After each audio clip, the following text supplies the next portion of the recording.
Hey y'all, welcome back to my channel, and for today's video we are going to be making envelopes out of cardstock. And for today's video I will be using the 123 punch board, and the reason why it's called 123 is because you can make an envelope out of it, a bow out of it, or a box out of it. And in this case I'm going to show you guys both how to make an envelope using this set, or you can also use just manual measuring, and I'm going to review that at the end of the video, so please stay tuned. So to start, you want to carefully review the envelope side of the instruction, as you can see there in the blue. Since we're making an envelope for a card that is about 5 by 6, these are pretty much the measurement that I'm going to be using. So the paper size is going to be 9" and the punch guide is going to be 4 1/8 of an inch. Okay, since we have our card size selected, we're now going to trim our paper to size, and in this case I'm going to make it 9 by 9. Once I have my paper size to 9 by 9, I'm going to go ahead and follow the punch guide, and I'm going to align it at the 4 1/8 of an inch. Once my paper is aligned to the punch guide, I'm going to go ahead and press that white button there, and that allows you to punch a notch out of the cardstock, as well as use my scoring tool to score down the score line A as demonstrated here. Next, you want to rotate your card, and in this case you're going to line that line that you just scored to the line that's called envelope score groove. So there you go, that's what I'm demonstrating for you. You want to line that up, punch the notch, and again use your scoring tool and run it down score line A. Repeat this until you have completed for all of the corners.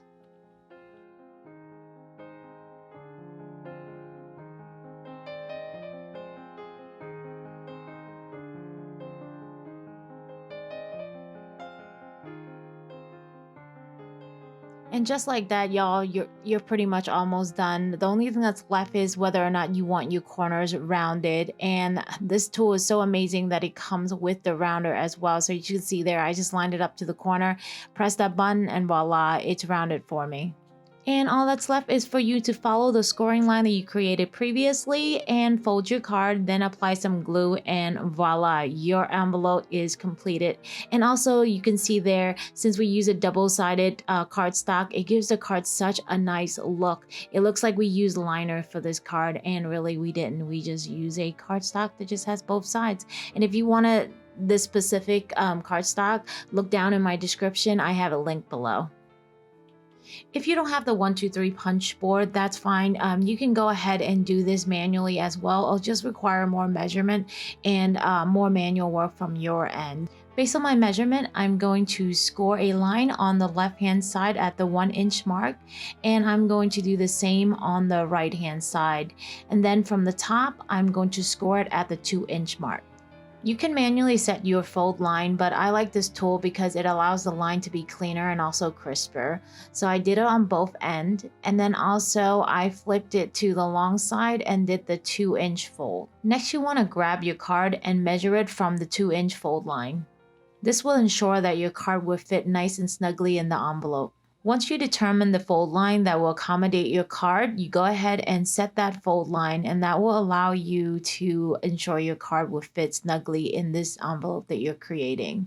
So as you can see there, I'm pointing out the fold line that is in the corner. You want to cut that out. So pretty much follow the fold line, and you're going to cut each corner out. You're going to repeat this for all of the corners.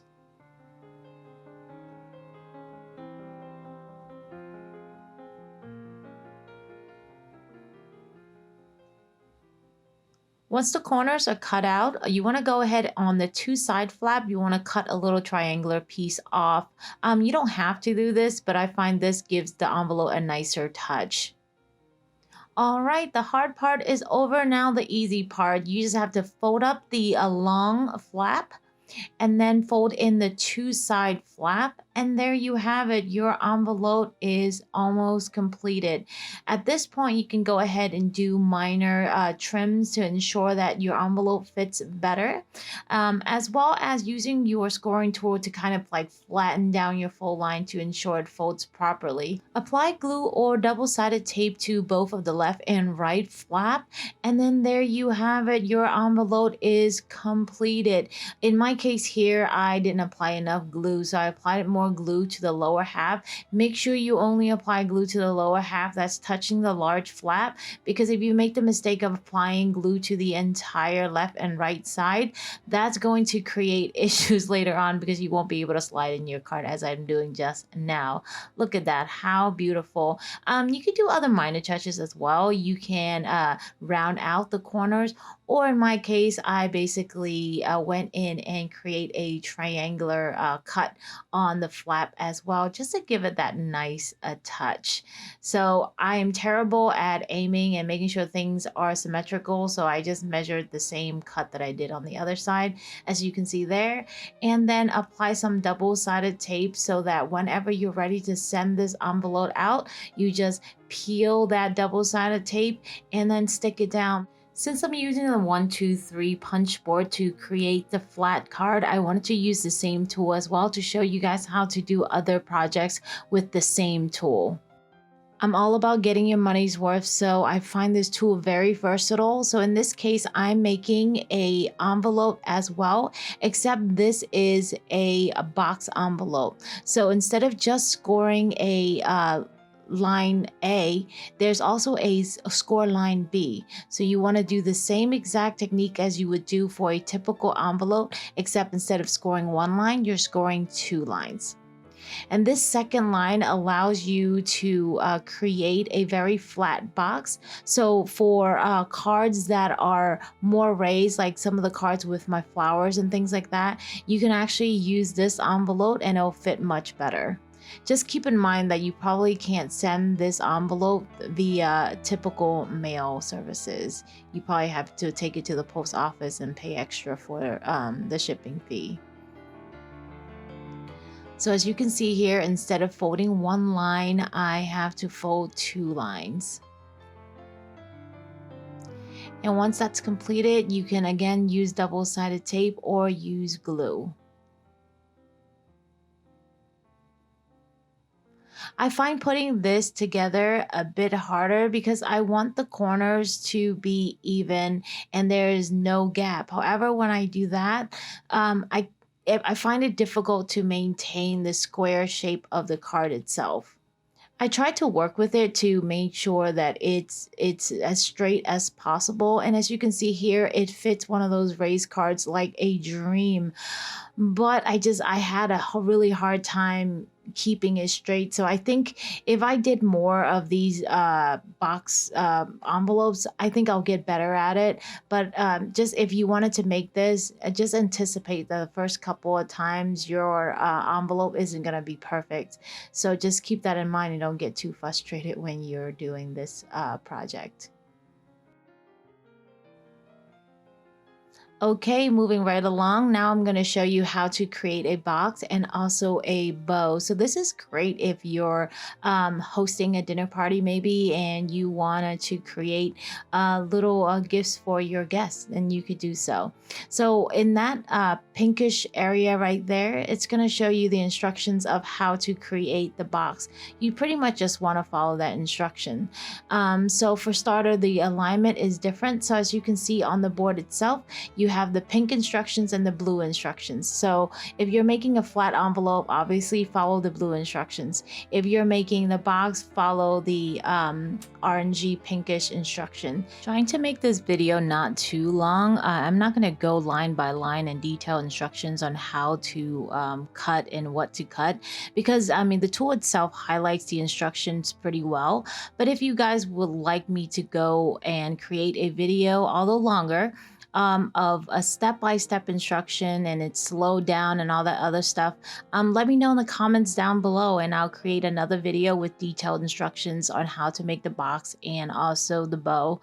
But otherwise, I'm just gonna keep it pretty speed up this way so you can kind of see what the end product looks like, and also a quickened and forwarded process of it. If you like the tool, buy the tool and the instructions are there for you, and try it out and let me know what you think.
And there you have it. These are the different projects I was able to create with the 123 punch board.